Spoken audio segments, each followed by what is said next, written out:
In un servizio del TG5 ieri sera hanno mostrato una tecnica tramite la quale il truffatore di turno può leggere il tuo bancomat direttamente dalla tua tasca e quindi rubare dei soldi.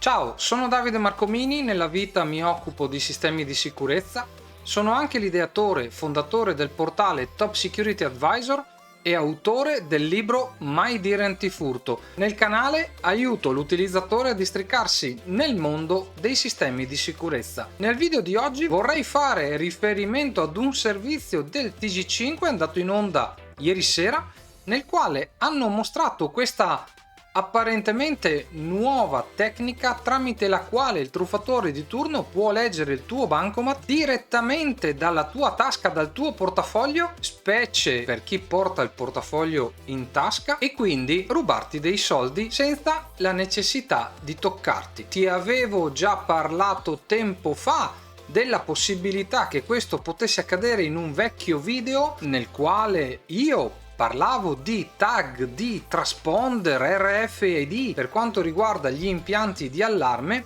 ma ovviamente la tecnica è la medesima poiché si parla della stessa tecnologia, ovvero da quando è possibile utilizzare il bancomat in modalità contactless, ovvero senza inserirlo direttamente nel lettore POS. Chiunque può leggere il tuo bancomat, la tua carta di credito, senza bisogno di toccarti, proprio grazie alla tecnologia RFID. Viene sfruttata infatti questa pecca della tecnologia per rubare dei soldi. E che si fa? Che devo fare? Come possiamo difenderci da tutto ciò? Beh, anche di questo avevo già parlato in un altro video e nel quale, grazie alla domanda di un utente, avevamo fatto delle prove inserendo il nostro transponder in un foglio di alluminio e verificando che questo non fosse più leggibile. Esistono dei portafogli schermati per quanto riguarda le carte di credito, per quanto riguarda il bancomat. Non esiste nulla purtroppo per quanto riguarda il nostro tag, il nostro transponder dell'impianto di allarme intrusione. Il mio suggerimento è innanzitutto di sapere quale tipo di transponder, quale tipo di tag utilizza il tuo impianto di allarme, poiché nonostante ciò che dice qualcuno non è vero che sono tutti uguali, non è vero che sono tutti leggibili da queste apparecchiature. Di quali apparecchiature sto parlando? Sto parlando di apparecchiature simili a questa, ma ce ne sono tantissime in circolazione per tutti i prezzi, per tutte le tasche, per chiunque. Basta navigare un qualsiasi sito cinese, ma anche un qualsiasi store online di quelli più famosi attualmente, per acquistare un oggetto di questi. Questo che cosa fa? Che cosa succede? Succede che tramite questo oggetto, tramite questa apparecchiatura, posso leggere tranquillamente un transponder RFID della frequenza compatibile con il dispositivo, ovviamente, e realizzarne una copia pari.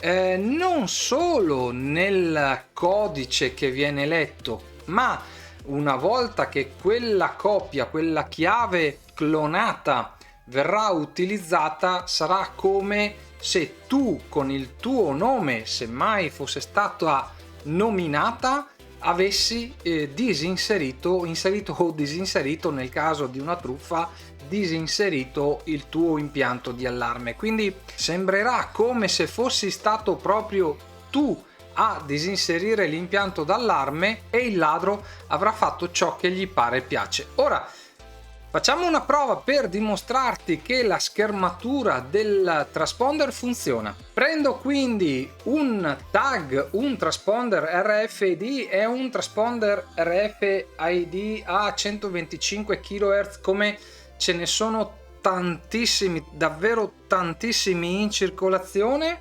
prendiamo il nostro dispositivo e andiamo a leggere banalmente questa chiave con questo dispositivo. Quindi facciamo una scansione.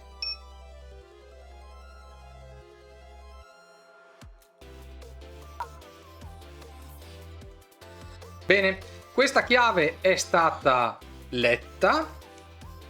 Questo è il suo codice RFID.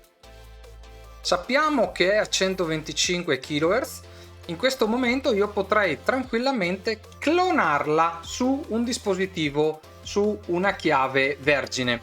Ora ho preparato un sacchettino di plastica avvolto nell'alluminio. Nel mio caso ho dovuto mettere 2 estratti di alluminio perché funzionasse. Ho usato dell'alluminio adesivo come si trova in tanti supermercati, in tanti brico, in tanti magazzini fai da te.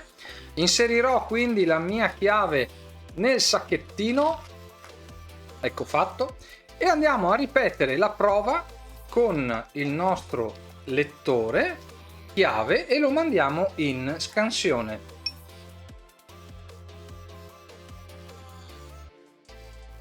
Questo vuol dire che la lettura è fallita, ma potrebbe trattarsi di un caso, quindi riproviamo.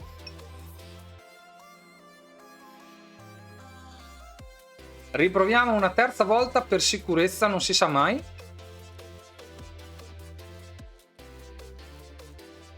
Bene, questa è la riprova che la mia chiave dentro a 2 strati di alluminio leggerissimo che puoi trovare ovunque non è più leggibile dal dispositivo e quindi non sarà più leggibile nemmeno dal tuo lettore di transponder, quello dell'impianto di allarme intrusione, ma basterà estrarla dal sacchettino perché possa tornare a funzionare regolarmente. Spero di averti dato un suggerimento utile sul quale riflettere e un consiglio valido da adottare per aumentare la sicurezza del tuo impianto di allarme. Grazie per aver visto questo video, grazie a chi si è iscritto al canale. Se non l'hai ancora fatto, iscriviti, spunta la campanella per non perderti gli aggiornamenti che andrò a pubblicare in futuro.